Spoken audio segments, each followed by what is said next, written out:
Bonjour mes abonnés, j'espère que vous allez bien. On se retrouve aujourd'hui pour parler ensemble des énergies de la semaine du 7 au 13 juillet. Avant de commencer, petit rappel pour celles et ceux qui me découvrent, je suis médium magnétiseuse et lithothérapeute. Je propose plusieurs types de consultations, dont la communication avec les défunts, la guidance spirituelle personnalisée, la communication animale, les soins énergétiques magnétisme pour adultes, enfants, bébés et animaux, et les soins en lithothérapie adaptés aux adultes et aux enfants.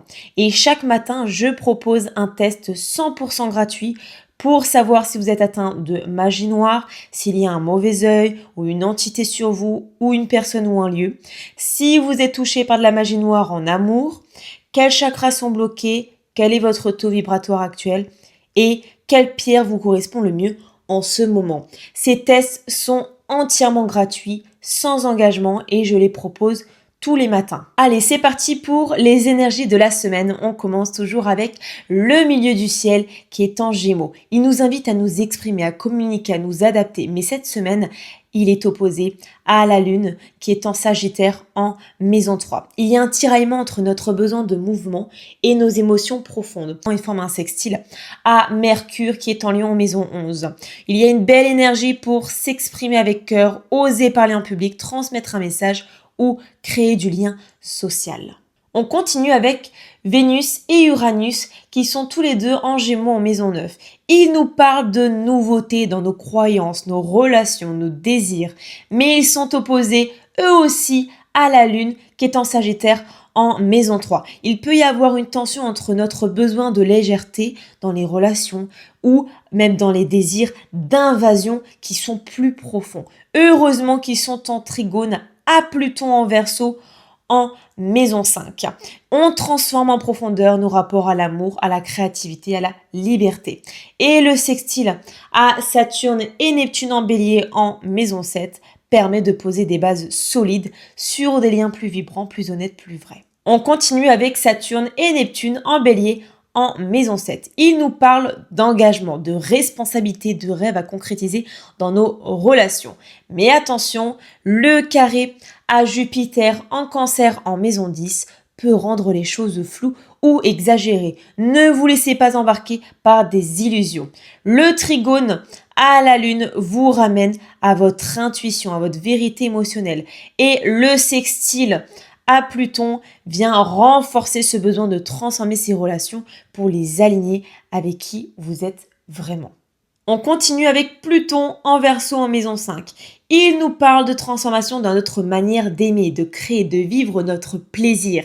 Il est opposé à Mercure qui est en Lion en maison 11. Donc attention à la façon dont vous vous exprimez, des mots qui peuvent aussi blesser ou révéler, on va dire, une vérité profonde qu'on n'était pas prêt à entendre. Mais ce n'est pas négatif, c'est une opposition qui pousse à libérer la parole, à sortir des schémas mentaux anciens.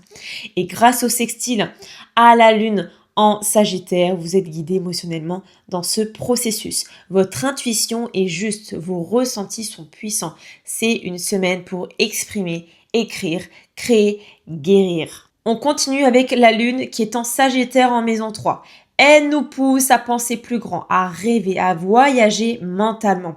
Elle est en trigone à Mercure qui est en Lion en maison 11, ce qui donne un super coup de boost pour les idées, les projets collectifs, les communications inspirées. Mais attention au carré à Mars en Vierge en maison 12 parce que, il peut y avoir de la nervosité, les tensions enfouies ou le perfectionnisme excessif qui peuvent, perturber l'équilibre émotionnel. Donc respirez, lâchez prise et revenez à l'instant. On continue avec l'ascendant en Vierge. Il est sextile au Soleil qui est en Cancer en maison 10. Il y a un bel aspect pour remettre de l'ordre dans votre vie avec bienveillance. Vous pouvez allier douceur et efficacité, structure et émotion. C'est le bon moment pour poser vos intentions, avancer sur vos objectifs tout en écoutant votre monde intérieur. Et pour finir, on termine avec Mars en Vierge en maison 12. Alors Mars, lui, il nous pousse à faire un travail en profondeur sur nos automatismes.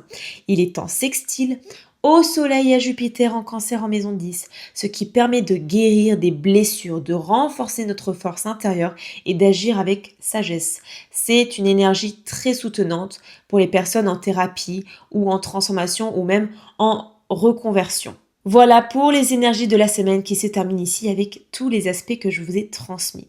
On est dans une semaine de libération intérieure, de prise de conscience, de réajustement de nos liens, de notre communication et de nos vibrations. Il peut y avoir des remous, mais tout cela sert à nous réaligner. Et n'oubliez pas, nous avons Uranus qui est entré le 7 juillet en Gémeaux. Alors là, c'est exceptionnel. Vous verrez dans les années à venir que Uranus va faire quand même pas mal de choses. Et maintenant, je vous transmets le message canalisé de vos guides pour cette semaine. Allez, c'est parti, on commence. Lâche ce que tu croyais devoir être. Cette semaine, tout ce qui se fissure révèle une lumière cachée. Ne crains pas les changements, car ils sont là pour t'alléger. Ton mental voudra comprendre, contrôler, mais ton cœur connaît déjà la réponse.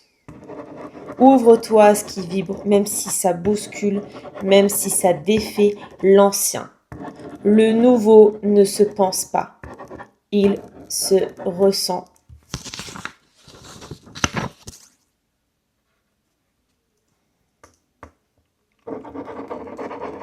Tes émotions ne sont pas des obstacles, ce sont des guides.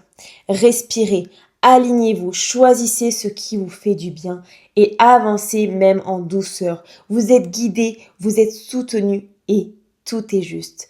Je vous envoie plein d'amour, de lumière et de douceur. Prenez soin de vous, écoutez-vous et si vous avez besoin d'un soin, d'une guidance ou d'un test énergétique gratuit, je suis là. À très bientôt mes abonnés et belle semaine vibratoire à tous.